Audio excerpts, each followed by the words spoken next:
Hi everyone, welcome to my kitchen. In today's recipe I'm going to show you how to make a couple of dishes, which is a Arachuvitta Sambar and also a carrot and beans thoran, and serve it along with some fresh steamed rice and a bowl of salad. It's going to make a complete dinner or even a delicious Sunday lunch menu. So without wasting any time, let me just dive right in and show you how to make both of these dishes in a step-by-step way. So to begin, I'm going to first start making the Arachuvitta Sambar. Arachuvitta Sambar is essentially a freshly ground, is a sambar that's made with freshly ground spices, and it's roasted and then ground. So the first step is, what I'm going to do is to boil the dal for the sambar. So into my pressure cooker, I'm going to add in the tur dal. I'm going to add in some turmeric powder and water. So add in the water and cover the pressure cooker and then cook it for about 3 to 4 whistles. And turn the heat to low and simmer for another couple of minutes, and then you turn off the heat and allow the pressure to release naturally, so the dal will continue to cook while the pressure is on. So the first step into making the fresh ground spices for the Arachuvitta Sambar, I have a preheated pan and I'm going to add in the chana dal, and I'm going to roast the chana dal until it becomes golden brown and crisp on low to medium heat, because the chana dal is one of them which takes a little longer time to roast than the rest of them. Okay, and it's going to take a bit of time, so I'm just going to go ahead and roast it. Now that the chana dal is turning lightly brown, I'm ready to add the remaining ingredients. I'm going to add in the coriander seeds, the urad dal, the methi seeds, and dry red chilies. So the dry red chilies, the amount you add is completely your choice of how spicy you like your sambar to be.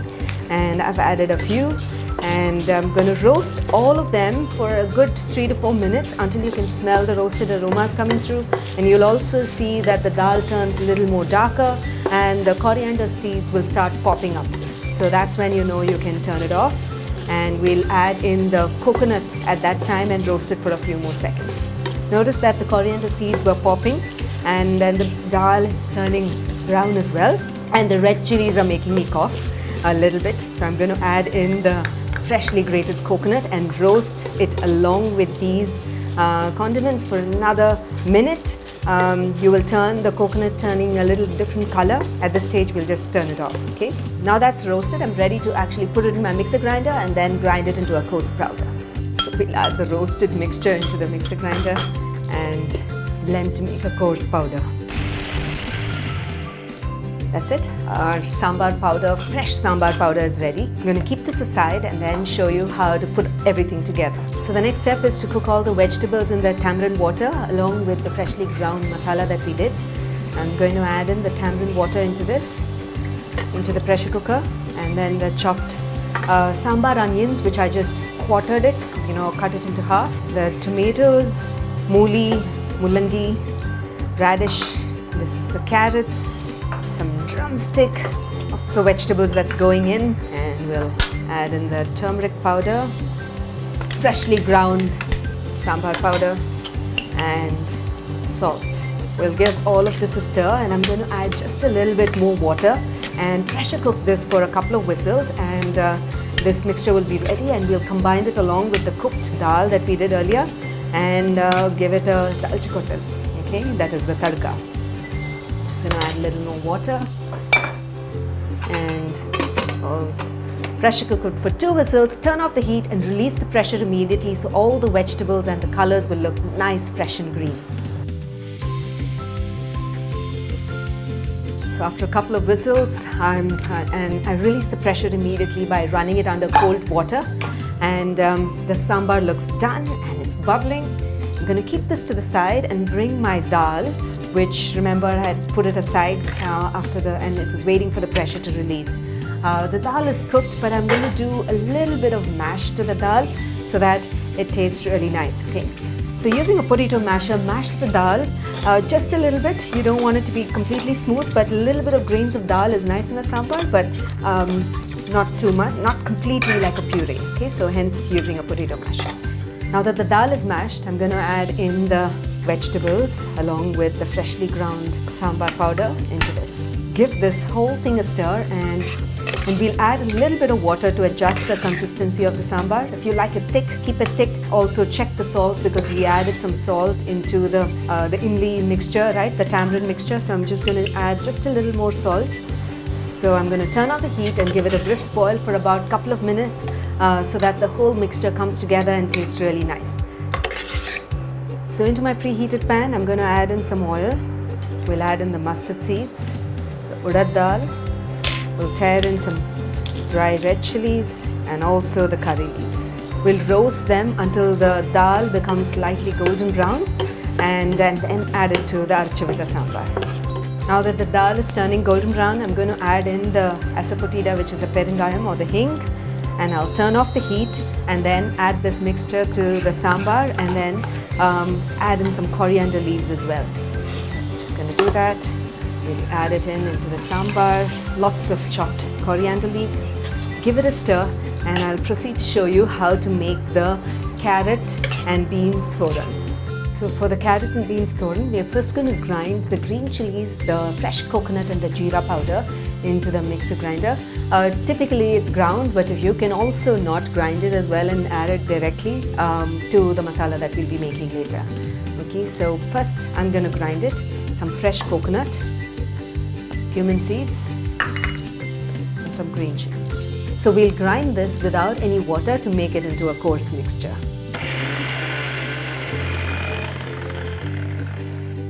That's it, it's ground. Notice that the green chilies and the jeera, I can already smell the freshly ground jeera into this. It smells delicious and I can't wait to add it into the carrot and beans thoran. Just going to keep this aside and then show you what to do next. So into my pressure cooker, I'm going to cook in the carrots. I'm going to add in the carrots, the green beans, some salt, and just like a couple of tablespoons of water, and then we'll pressure cook it for 2 whistles and then release the pressure immediately, and because we want the carrots and greens to retain their nice rich colors. So after 2 whistles, I ran it under cold running water and then I released the pressure. So I'm going to show you how beautifully cooked the greens are and as well as the carrots. It's nice and green and yet it has cooked. Take a bite and you'll be surprised that just with a little bit of water, your beans and carrots gets cooked beautifully. Now I'm just going to show you what to do next for the carrot beans thoran. So into the preheated pan, I'm going to add in the oil and we'll add in the mustard seeds, the urad dal, and we'll allow the mustard seeds and the urad dal to crackle and the dal to turn lightly golden brown. Now that the dal is turned lightly golden brown, I'm going to add in the onions. I'm adding the sambar onions here, which is the small onions, and I've chopped them fine because I think it adds in great flavors when you do that. And the curry leaves, I'm going to tear it up and then add it in and saute the onions until it becomes softened and changes color lightly for about a couple of minutes. And after that, we'll add in the ground coconut masala and the steamed carrot and beans. Now that the onions have turned light color and then they're beginning to cook as well and soften, I'm going to add in the ground coconut and jeera mixture with green chilies. Give it a stir and then add in the cooked beans and carrot. We already added some salt, so watch out if you want to add a little more salt. Give it a taste and then add it. Just bring all of them together, then stir fry on high heat for a couple of minutes and the thoran will be ready. Notice that the thoran has come out beautifully, and now that our sambar and thoran is ready, I'm going to show you how to plate it for a dinner or a Sunday lunch. Now we're ready to plate the thoran, the sambar. I've got some salad, dahi and some rice going here, and can't wait to have my lunch today. I'm going to pour in the sambar over the hot steaming rice. You can also top it with some ghee to add more flavor. Add in the thoran. Look at the colors there, it's just so brilliant. Fresh, green, and I'm going to add in some salad. This is just grated salad with some tomatoes, capsicum, cucumber. If you wish, you can add some mooli, you can add some peanuts, and just lemon, green chilies and salt. That's it, really simple. You can also add in some mint leaves to add to taste. So now that's how my lunch looks. It's a perfect wholesome meal. It's got some proteins, carbohydrates, some raw vegetables, and some fresh green and orange vegetables which is coming from the thoran, and a big bowl of dahi adding to the protein. Now that's what I call a wholesome meal. And there's another tip that I love to share, and I'm going to share it today as well, is about eating in the right portions. Be mindful about the food you eat when you're eating this meal. Keep away all your gadgets and refrain from TVs. Spend time with your family and just focus on your meal and enjoy every morsel of food and eat slowly. So more to good health, and I hope you get to try these recipes, and happy cooking and healthy eating.